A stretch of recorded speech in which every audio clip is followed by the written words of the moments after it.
welcome back to the All Things ITSM Global podcast, coming to you from Knowledge15 in Las Vegas.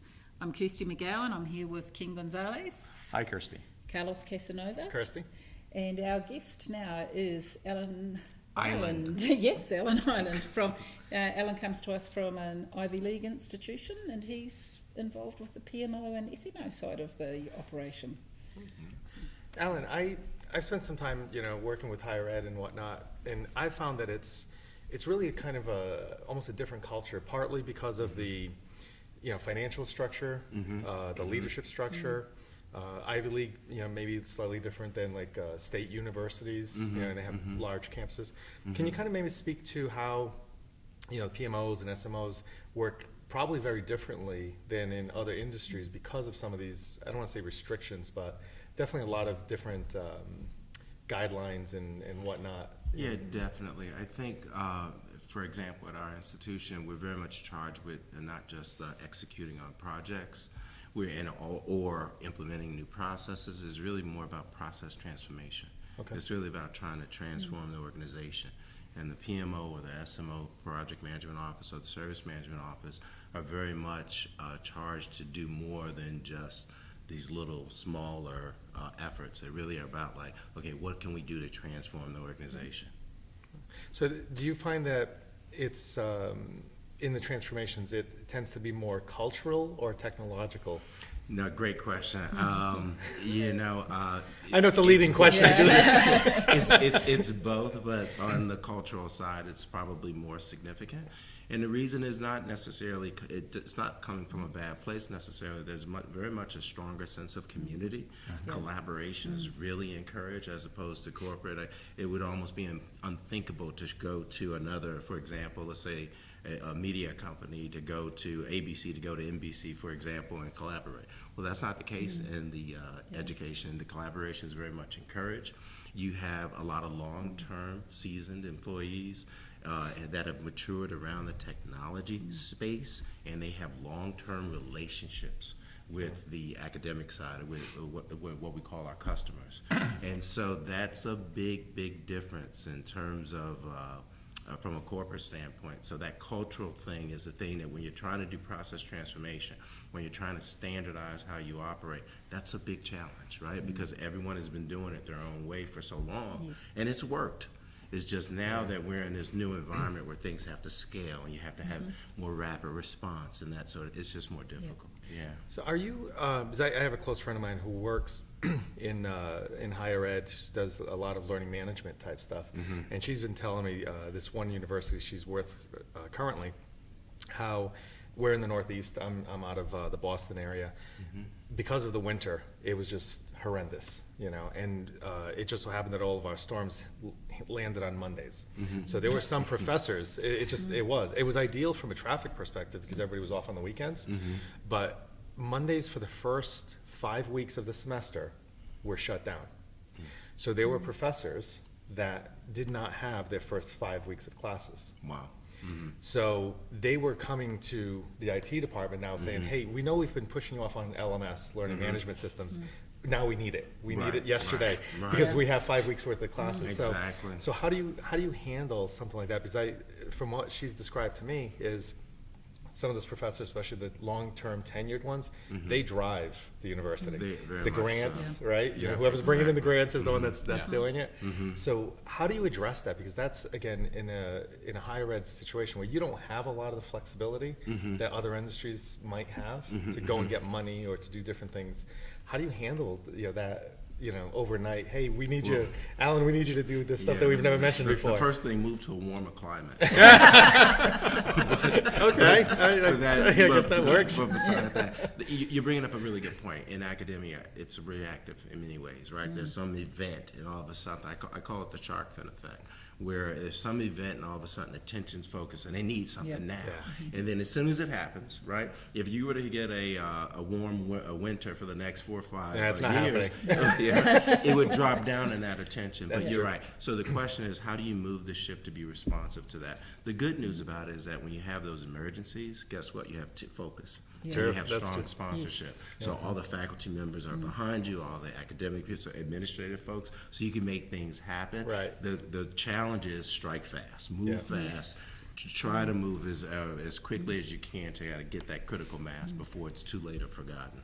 So, Does that Alan, answer it? would you say that a lot of people are talking about service management offices?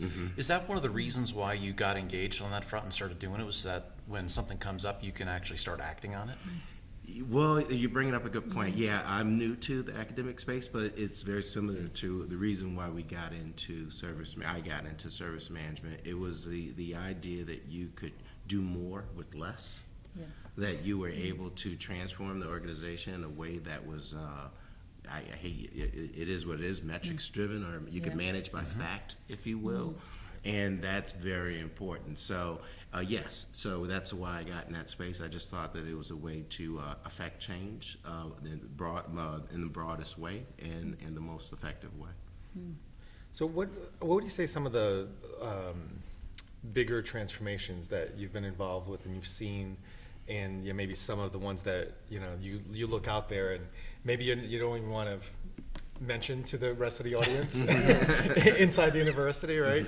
That you say, this is what we really need to do. So, what are those kind of things that you've already overcome, and the ones that you really see as the big challenges kind of coming up?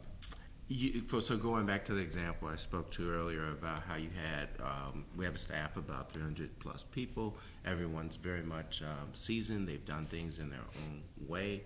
So trying to get people just to work in a uniform fashion has been a challenge. And so for us, it was very rudimentary. It was very much at a basic level, but it was implementing change management. Right, just getting everyone to make sure that there was a single way that we could put our arms around our production environment and say, you know what, no more changes unless you go through this process. Everyone else, they say, I've managed this system. This was 1975, right? that's the point. It's like there were multiple change management. They were doing change management. It was just there were maybe 20 or 30 different ways to do it. Well, one is good, more is better. Yeah, exactly. So it was just that idea. So that's one way we were able to kind of get control over that really facilitated communication across the different groups. Hostile communication, or? Well, it was just the idea, just awareness. Okay. Right? It was, hey, look, you're doing something that may affect me. So slow down. Don't do it this weekend because I have something else going on. It was just that facilitation of communication was important, and I think that moved us a lot further ahead from a organizational standpoint. Yeah, I've actually just recently started my first ever assignment for a higher ed customer, and it's quite a different beast to anything else, any other area. Very friendly, very warm and yeah, fuzzy. they're really nice. Warm and friendly. The number one issue for us is another number one issue, but it's stakeholder management. Yeah. In the corporate world, you have a senior person, they make the call, that's it. So you can always say, John X said do what, right? Yeah. Here is not the case, No. right? When you're dealing with the academic institutions, you have multiple departments That's that each one is their own siloed world, and they're king of that shop. And then even within there's some stratification in terms of where the power and authority lies in terms of trying to get things done. Yeah. So your stakeholder management has to really be tight. It's actually, and I'm finding that too. At the moment, I'm just trying to work out who's going to be a service owner. It's still in the too hard basket. That's a good point. Another thing we did was we just established, identified our services, right? So we could put it in a catalog, and part of that was identifying who the service owners are.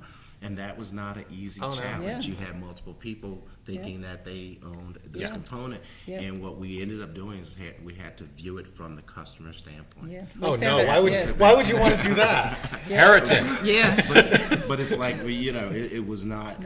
It was very much a challenge. Because I found it's a lot easier in the corporate world to pick out who that service owner is. And it's not that it's easy. No, but it's easier. It's easier. It's a little bit more obvious. But in the higher ed space, it's quite fuzzy. And I think certain areas. I mean, I'm on an advisory board at my state university, and for the College of Engineering. And it's all grants driven, and whichever professors are bringing in the most grants, It doesn't matter what Yeah. they ask for. That's it. They're driving the ship. Yeah. Exactly. But the problem is next year's grants change. Might be different. Yes. Yeah. So if you don't get it, you said Yeah. quick Yeah. results, Yeah, right? you gotta If you don't move get those in fast. quick Yes. before that grant expires, Yeah, Yeah. exactly. you have a different owner. You're Yeah. right, exactly. And just by default, because that one's no longer away, or they go on sabbaticals. That's the other thing that Yes. they found. Yeah. There's just certain, and that's why I was interested in speaking with you, because higher ed just has so many different Moving parts, dynamics Yeah. that you cannot, in other industries maybe say, okay, no, this is the way it is, like you said, hierarchy, military type thing, fine. And that's not at all. No, you not at all have the to case. tap into that culture. You have to build a lot of relationships, and you have to keep them and maintain them. And there's a lot of energy spent doing that. Yeah. So before we wrap up, what's that, that future, that, big, hairy, audacious kind of one that you see in the maybe a year out, 2 years out, that you see that's the big one that's going to be your big challenge going forward? You touched on something before, a premier institution versus a state university. You're right. I think there's a slight difference, but they're both being impacted by just the squeeze on higher education costs Yeah. in general. And that dynamic between administrative versus academic, that ratio, I just think there's going to be continued pressure there. So I think for us, the biggest thing is doing more with less sooner. There's opportunities, I think, to figure out who you are as a centralized IT organization versus what's going to be localized at the at the school and the academic level, and you really need to figure out which lanes you're going to swim in, and then also look at the redundancy and to figure out how you can consolidate that. I would say that's our number one issue over the next 2-3 years. Yes, very interesting. Great chat, and thanks a lot for your time today, Thank Alan. you. It's been a pleasure talking to you. Thank you. Thank you, Alan. Thanks, Alan.